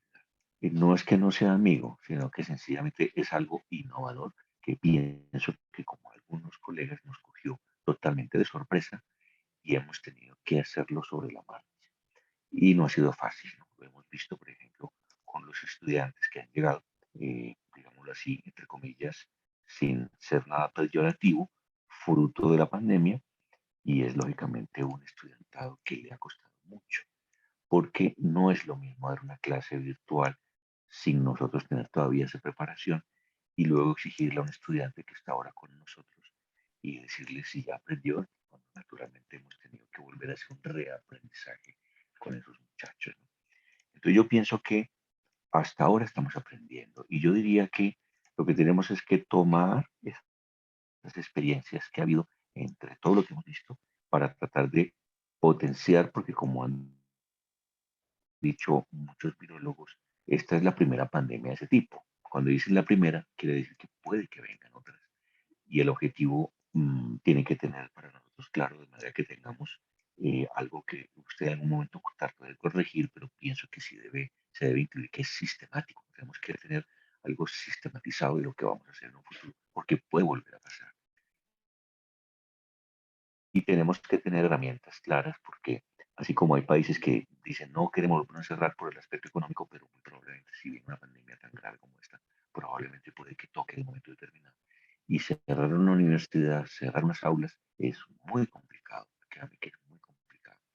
Y tener que dar la docencia virtual, una cosa es dar una charla, pero otra cosa es la docencia con el paciente que, entre comillas, prácticamente se pierde y eso en medicina es fundamental, ¿no?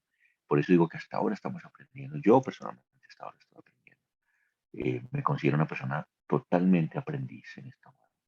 Entonces, para mí, como la pregunta que usted pone allí, función como profesor con sus estudiantes en nuevos espacios de aprendizaje como el planteado por la COVID-19, pienso yo que tenemos que empezar a mirar, por ejemplo, digo yo, número mínimo de estudiantes, número máximo de estudiantes, qué herramientas tecnológicas tendríamos que desarrollar para lo mismo, si es igual que estamos utilizando, si la misma diapositiva que se utiliza en una aula es igual o sencillamente es un medio que no es el adecuado, como usted me lo ha dicho allí. Tenemos que actualizarnos en el aspecto tecnológico, si tenemos que pensar en lo que se está pensando, por ejemplo, de realidad virtual, de desarrollar más la realidad virtual para que el estudiante tenga una mayor capacitación y lógicamente un profesor tiene que formarse en eso. O sea, esto es totalmente nuevo para mí, nuevo. Y hasta ahora, pues claro, en este momento no tenemos pacientes de COVID, pero le aseguro que si volviéramos a tener un pico como el que tuvimos y que los estudiantes no pudieran ir a clase y volver de nuevo a lo mismo con diapositivas, pienso yo que nos retrocederíamos, porque estamos tratando de ver qué es lo que tenemos que aprender de nuevo. Y la virtualidad, repito, yo creo que la virtualidad no podemos reducirla a la misma clase que damos en diapositiva desde el punto de vista virtual. Yo creo que ahí en eso tenemos que innovar. Yo personalmente no lo sé, estoy tratando de mirar qué se puede hacer. Yo ahora estoy tratando de utilizar más, por ejemplo, tableros virtuales, que me gusta mucho el aspecto del tablero virtual, pero ese es un concepto mío que puede ser muy pequeñito cuanto a la curso de la innovación que puede haber, experiencias que pueden haber, incluso hay que mirar, incluso que la pandemia llegamos a pensar en hacer un trabajo con algunos ingenieros de robótica para tratar de entrar robots a los mismos cuartos, como después vimos que lo estaban haciendo en Japón y en China.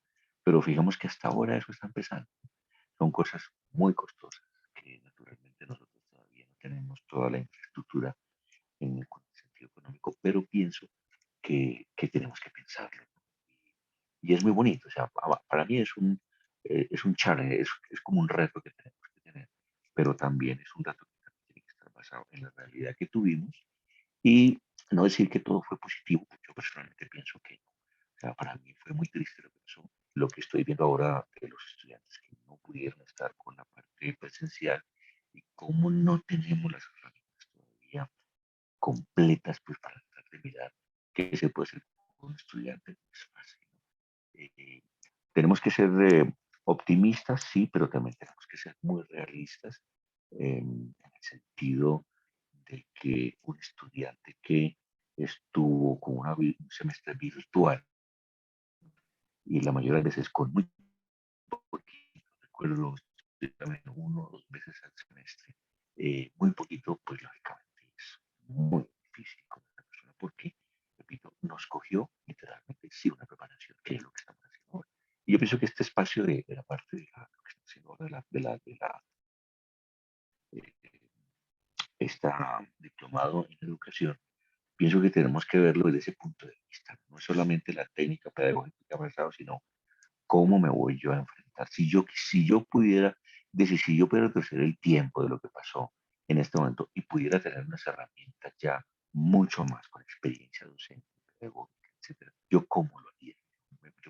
Yo respondería esa pregunta con una pregunta de investigación, que sería como una hipótesis, y usted lo está diciendo allí, ¿no? ¿Cómo podríamos hacer investigación pedagógica que realmente no es fácil? Vale, muchas gracias, doctor Villalobos. Dairo Cera. Siempre. Qué pena, me extendí mucho. No, no, no, no. Gracias, muy amable. Profe Dairo Cera. Hola, ¿cómo están? Buenas noches. Buenas noches. Pues les cuento, yo soy profesor de neonatología y de pediatría. Yo creo que la respuesta a la pregunta de cuál es la función de un profesor con sus estudiantes en los nuevos espacios de aprendizaje planteados por el COVID-19, yo creo que sigue siendo el de aquel facilitador, el aquel orientador, el aquella persona que enseña con el ejemplo y que les ayuda a los estudiantes en el proceso de buscar la información, de confrontar la información y tomar la mejor, o la que tiene mejor evidencia disponible para la toma de decisiones. Pero este papel de orientador, tiene que hacerlo con base en las nuevas realidades y en las limitaciones que puede tener uno en la situación actual de COVID. Yo he tenido la fortuna que yo trabajo en una unidad neonatal y no hemos tenido pausa, hemos continuado con el trabajo común y corriente, tomando las debidas precauciones de la bioseguridad y los estudiantes de posgrado asisten de manera presencial en general de manera regular a atender pacientes, pero sí nos hemos tenido que adaptar, sobre todo en la forma de revisar los temas y en la forma de adaptar, evaluar al paciente y hacer ese proceso de enseñanza en el entorno clínico, como le digo, adaptándonos a las medidas de bioseguridad. Tuve la experiencia que tenía al tiempo una residente de pediatría en la unidad y tenía una fellow de neonatología que estaba embarazada y no podía asistir a las prácticas con los pacientes de manera presencial. Entonces, parte del proceso fue adaptarnos a 2 estudiantes en una situación presencial y otro en una situación virtual. Y hacíamos las rondas, las hacíamos, bueno, no tan al frente del paciente, pero sí discutiendo con elementos tecnológicos o con videoconferencia, de tal manera que la que estaba presente podía ver al paciente y podía presentarlo y comentarlo, y la que estaba en remoto podía dar su opinión acerca del paciente. Lo mismo para las revisiones de temas, y retomando lo que usted nos estaba hablando de las clases magistrales. Hace mucho tiempo yo no doy clases magistrales, sino que los temas los desarrolla el residente y lo que se hace es hacer la orientación sobre qué es lo que está más actualizado y la práctica aceptada, más aceptada actualmente. Pero el proceso para que el residente participe lo hace el residente como tal. Y yo solamente oriento y al final sacamos las conclusiones en acuerdo con el residente, y de esa manera se hace mucho más participativa. Como no solamente tenemos residentes, sino también a veces tenemos personal a cargo y tenemos que socializar guías, tenemos que actualizar algunas cosas, y como el tiempo de los profesionales y los especialistas no es tan oportuno o no es tan disponible en muchas situaciones, hacía ya algún tiempo estábamos implementando la realización de evaluaciones virtuales o usando formularios, ya sea en la plataforma de Microsoft, que es Forms, o usando en Google, y de esa manera tener como que cubrir mucha más, un número mucho más grande de personas, y teniendo las evaluaciones de manera un poco más automatizada y con una respuesta más rápida. Cuando hemos tenido de pronto estudiantes de pregrado, que en ellos uno tiene que adaptarse y tiene que hacer de pronto un poquito más dinámicas estas evaluaciones, hemos utilizado plataformas tipo Kahoot, que hacen como que un poquitico más dinámico, un poquito más competitiva las evaluaciones, y de esa manera también estamos evaluando qué tanto los muchachos están leyendo y qué tanto han aprendido. Entonces, no sé si eso responde a la pregunta que nos están haciendo. Sí, muchas gracias. Doctor Álvarez.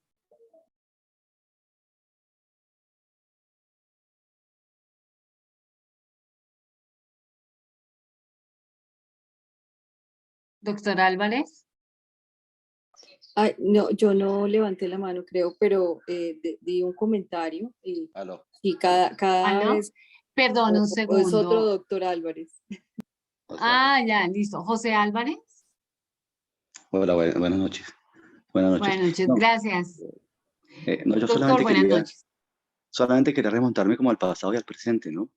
Me Sí. acuerdo que yo antes de la pandemia y eso muchas veces estuve conectado en conferencias en Miami, en qué sé yo, en muchas partes, oyendo conferencias en online, en el tiempo real, y estaba participando de ese tipo de cosas. Pero nunca se nos ocurría que podríamos llegar a que en este momento utilizáramos estas tecnologías que teníamos antes, a ponerlas al servicio de lo que ahorita estamos viviendo.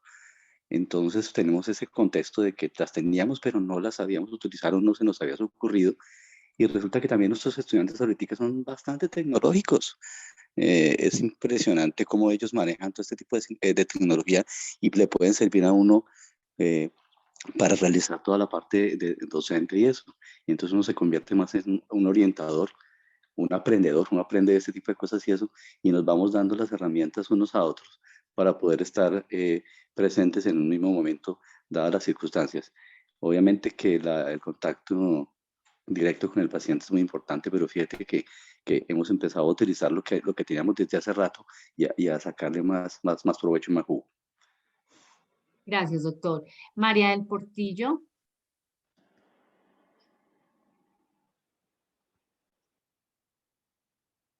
Aquí. Hola, doctora, buenas noches, muchas Buenas gracias. noches. Sí, señora, Doctora, yo cuéntenos. creo que, pues de acuerdo con todos los doctores y el doctor Villalobos, debemos ser como realistas. Esta parte virtual en la que en la que estamos metidos todos, digamos que nos enfrentamos a que estamos tratando con adolescentes. Cuando son clases magistrales virtuales, en realidad lo que ha pasado o lo que yo he vivido es que están conectados, pero no están en clase. Y creo que esa partecita es la que necesitamos nosotros como mejorar, optimizar, para tratar de engancharlos, que se conecten, que estén interesados, que quieran participar en la clase, no solamente que estén conectados. Eso por un lado. Y por el otro lado, sí quisiera como saber, porque lo que dijo el doctor anterior, él dijo como nosotros poníamos un paciente y ella lo veía a través de la pantalla y todo eso. Yo también lo hice cuando estaba dando clase virtual, pero quisiera saber esa parte como de privacidad que estábamos hablando y todo eso. Yo no sé hasta qué punto llegar con los pacientes, porque a veces siento como el paciente me da permiso, pero ¿qué va a pasar si esa grabación está, pues si está disponible en otras personas y todo eso? Y creo que como ese será nuestra función, nuestro reto de acá en adelante, enganchar más estudiantes a las clases virtuales para que participen. No sé si los grupos muy grandes son funcionales porque se pierden. Uno dice, María Angélica, ¿qué opinas? María Angélica no responde, pregunta a otros tres tampoco, pero aparecen conectados, esa parte. Y la otra, pues, esa de cómo manejar virtualmente con una persona las charlas con un paciente, ¿no? Sí, gracias, doctora. Pues bueno, al respecto, yo te lo respondería de la siguiente manera. Como todo es nuevo, ¿cierto? Hay que empezar a mirar qué se puede hacer, ¿cierto? Esa reflexión que usted hace, doctora del Portillo, es muy importante porque esta situación nos llevó a ser recursivos, a implementar cosas que, como decía el doctor Álvarez, estaban antes y nos tocó retomarlas más a menudo. Lo que yo pensaría es que lo que se ve en casos clínicos o cuando se reportan casos específicos, estudios de caso en literatura, la identidad del paciente tiene que ser anónima absoluta y en cualquier investigación debe regirse por las normas de siempre tener el bienestar del paciente. ¿Qué me parece a mí difícil? Pero se debe hacer. No en el anonimato absoluto, sí, o sea, tratar de buscar la manera de no mostrar el rostro del paciente, a pesar de que hay un consentimiento de él y hay un permiso por escrito, enseñarle a los estudiantes que esto se puede hacer, pero con toda la bioética, toda la implementación de lo que es seguridad, privacidad y buscar, igual que se busca en investigación, no dar la identidad del paciente por como tal, ¿no? Entonces, pensaría en este momento, doctora del Portillo, que es un reto al cual nos debemos enfrentar, pero siempre tener normas, digamos, yo diría que por las mismas normas de investigación que nos rigen de sujetos que van a darnos información, tener su anonimato absoluto. No sé si respondo su pregunta. Sí, doctora, perfecto, muchísimas gracias. Vale. Con base en esto, para concretar esto, esta diapositiva nos dice, bueno, vamos a un nuevo paso, una nueva normalidad. Pienso que es un concepto, algunos están de acuerdo, otros no. No sé a qué le podamos llamar normales, ya estamos en una época que no sabemos a qué se le puede llamar normal o no. Lo que sí es claro es que la función de estos profesores hicieron que desarrollaran otras habilidades como tal, otras competencias, ¿sí? Definitivamente nos hemos convertido más en orientadores, en facilitadores, en apoyadores o tener apoyo emocional. hemos entendido más el contexto de nuestros estudiantes, ya no solamente eran nuestros estudiantes los que eran los que entraban a clases, sino también toda su familia. Hemos entendido y hemos concientizado dentro de nuestras funciones el contexto de cada estudiante. De pronto antes éramos conscientes, pero una de las dificultades que tenemos en medicina son los grupos grandes, ¿no? Entonces, esta pregunta también es para que miremos hacia un futuro. Decían dos cosas de las que ustedes intervinieron, de todo lo que ustedes intervinieron, además, que me parecen importantes. En el contexto que nosotros nos encontremos, tenemos que desarrollar ciertas habilidades. Que tocó que algunos profesores hicieran, que desarrollaran sus actividades de TICS. Y no solamente era saber manejar un Teams, ¿sí? Una plataforma virtual, sino cómo esa plataforma podíamos involucrar en nuestro proceso pedagógico, en ese proceso de enseñanza-aprendizaje para realmente que nuestros estudiantes aprendieran. Sé que tenemos muchos retos. Esperamos, como decía el doctor Villalobos, que no haya un pico ahorita, pero sí es cierto, como decían al principio los profes que intervinieron, que vamos a enfrentarnos a nuevos retos, de pronto nuevas pandemias, pero vamos a tener un desarrollo profesoral que hemos estado haciendo hasta el momento que nos ayuden a enfrentar estos retos.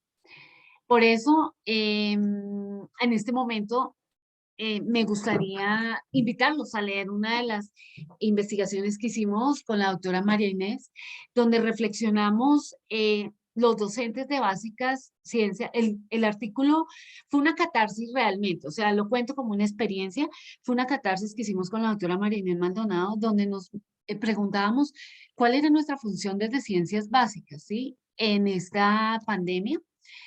Los dejo en puntos suspensivos por si de pronto les llama la atención leerlo.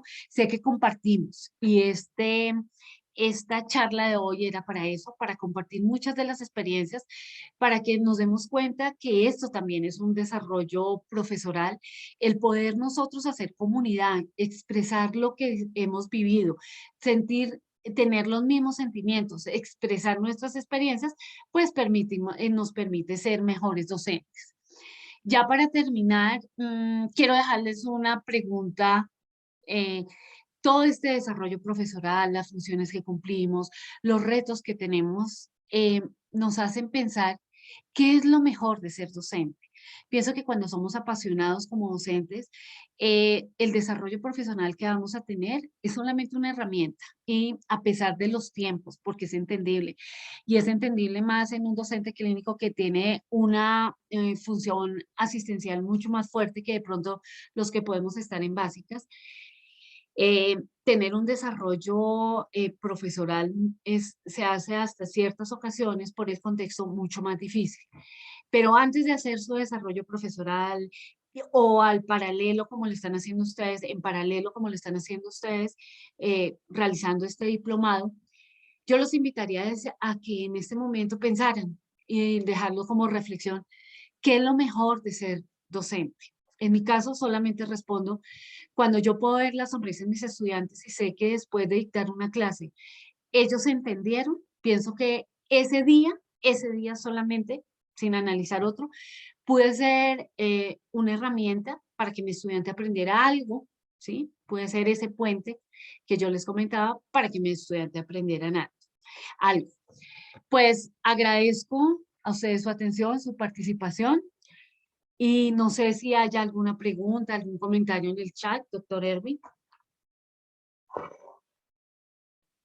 Sí, pues había varios comentarios que se fueron avanzando durante el proceso. Me llamó la atención una pregunta a mi juicio, difícil, como por ejemplo, ¿qué es ser un buen profesor? Okay. Pero de resto he visto sus más como comentarios. Listo. E ¿Quieres que incluso, la respondamos? sí, si quieres. Pues sí, es difícil, porque empezaría yo a decir que la enseñanza viene desde el concepto que tenga cada cual. La enseñanza, la docencia, perdón, a diferencia de otras profesiones, no es una profesión rígida, es una profesión que incluye creencias, perspectivas, contextos, estudiantes, demasiados factores de tanto personales, profesionales, ¿cierto? Y disciplinares. Entonces, ser un buen docente es tener aquellas cualidades que nos permitan el día a día tener conciencia que hemos hecho una buena enseñanza. Hay modelos, hay muchos modelos, no los quise traer hoy porque empecé a revisarlos y ser buen docente, además, ser buen docente del siglo XXI, de ser buen docente de medicina. Entonces, pienso que un buen docente es aquel que cuando termina su clase tiene aquellas competencias, tanto desde su ámbito profesional, disciplinar, desde su ámbito pedagógico y desde su ámbito, ya tendríamos que hablar de ámbito tecnológico, y desde su ámbito personal, aquellas competencias que permitieron generar un buen ambiente de aprendizaje y que en la cara de sus estudiantes den la satisfacción que de verdad aprendieron. No sé si haya otra pregunta. No, digamos que esa era la única pregunta, y yo inclusive la estaba pensando porque de verdad es una pregunta muy difícil, pero solo me voy a remitir porque hay varios modelos y hay varias respuestas, y ustedes van a encontrar inclusive pues, en la literatura, pero a mí me llamó la atención cuando yo empecé en el 2006 a estudiar de pedagogía, hubo una enseñanza o una frase, una anécdota que mencionaba que era ser buen profesor. Y eso me ha quedado durante toda la vida. Que el buen profesor no es el que se preocupa por enseñar, es el que se preocupa por transferir conocimientos, es el que se preocupa porque el estudiante aprenda. Y son dos cosas diferentes entre enseñar y aprender. Con eso yo creo que finalizamos. Y doctora Jara, le agradezco su atención, también a ustedes, estimados participantes, y los motivamos a seguir participando en la plataforma. Doctora, muy buenas noches y igual a ustedes. Buenas noches, doctor Erwin. Buenas noches a todos y agradecemos su atención.